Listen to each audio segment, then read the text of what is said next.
এই হারাম জিনিসগুলো আল্লাহ দিনের বেলা হারাম করে দিয়া আমাদেরকে একটা মেসেজ, একটা বার্তা আমাদেরকে পৌঁছাতেছেন, বান্দা যত হারাম কাজ আছে এগুলো থেকে তোমরা দূরে থাকবা, এগুলো থেকে দূরে থাকবা। হারাম জিনিসটা আমি হারাম করে দিছি, তাহলে যেগুলো হারাম এগুলো তো করাই যাবে না, এগুলো তো করাই যাবে না। এগুলো এজন্য মুত্তাকি হওয়ার যে একটা মেসেজ আল্লাহ দিচ্ছে আমাদেরকে রমাদান থেকে, এই মুত্তাকিরা আমি হতে পারি, মুত্তাকিদের হতে পারি। মুত্তাকি আমি ফরজ কাজগুলো করা, ওয়াজিব কাজগুলো করা, সুন্নতের মুআক্কাদাগুলো আদায় করা, এরপর গুনাহ থেকে বাঁচি থাকে। 60টা কাজে ব্যক্তি করবে সে মুত্তাকি। আমি অনেক নম্বর করলাম, দৈনিক 100 করে আমল করতেছি, ফাঁকে দিয়ে আবার চোখের গুনাহ করতেছি, ফাঁকে দিয়ে আবার আমি শুধু ধরে দিয়েছি, ফাঁকে দিয়ে আবার শুধু বসে দিয়েছি। তাহলে আমাদের আমি মুত্তাকি না? আমি যত ফরজ বিধান আছে সব বিধানগুলো আদায় করবো, যত ওয়াজিবাত বিধান আছে আমার পক্ষ থেকে এগুলো আদায় করবো, সুন্নতের মুআক্কাদাগুলো আদায় করবো, এরপরে আমি গুনাহ থেকে বাঁচি থাকবো। এই 60টা কাজ যে ব্যক্তি করবে সে হচ্ছে মুত্তাকি।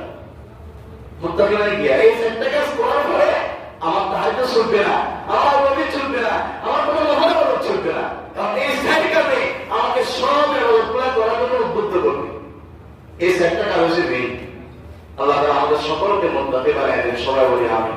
রমাদানের যে মুখ্য উদ্দেশ্য বান্দা মুত্তাকি হয়ে যাওয়া, এই গুণ যেন আমরা, আমাদের পরিবার, আমাদের সন্তান, আমাদের স্ত্রীর মাঝে আল্লাহ তাআলা দিয়ে দেয়, জন্য সবাই বলি আমিন। শেষ রমাদানে আরেকটা বার্তা আমাদেরকে দিয়ে যাচ্ছে, সেটা হচ্ছে বেশি বেশি দান সদকা করা। কি করা? দান সদকা করার অভ্যাস আলহামদুলিল্লাহ রমজানে আমাদের হয়েছে, অনেক হয়েছে আলহামদুলিল্লাহ। অনেকে আলহামদুলিল্লাহ দৈনিক প্রতিদিন প্রতিনিয়ত যাকে যেখানে পেয়েছে, যে হাত পাচ্ছে তার সামনে তাকে দিছে, কখনো পিছিয়ে চলে না। অনেক সময় দেখা যায় রাস্তাঘাটে এখানে একটা ফকির, ওখানে একটা ফকির, ওখানে একটা ফকির দাঁড়িয়ে আছে, দেওয়ার চেষ্টা করা। আল্লাহ আমাকে এরকম বানাই দিত, কি অবস্থা হইত, এই কথা আমাদের আমি এসে কি অবস্থা হইত আমার।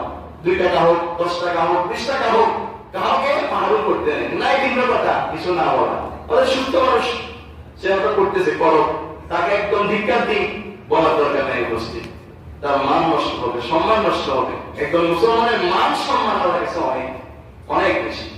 এজন্য প্রতিনিয়ত দান সদকা করার একটা অভ্যাস আলহামদুলিল্লাহ আমাদের গড়ে উঠছে এই রমজান উপলক্ষে। এই জন্য এটাকে একটু ধরে রাখা, রমজানের বাইরেও আমরা যেন দান সদকার সাথে লাগি না, এই অভ্যাসটা আমাদেরকে রাখতে হবে। তাহলে কি হবে? রাসূল কারীম সাল্লাল্লাহু আলাইহি ওয়াসাল্লাম বলেন,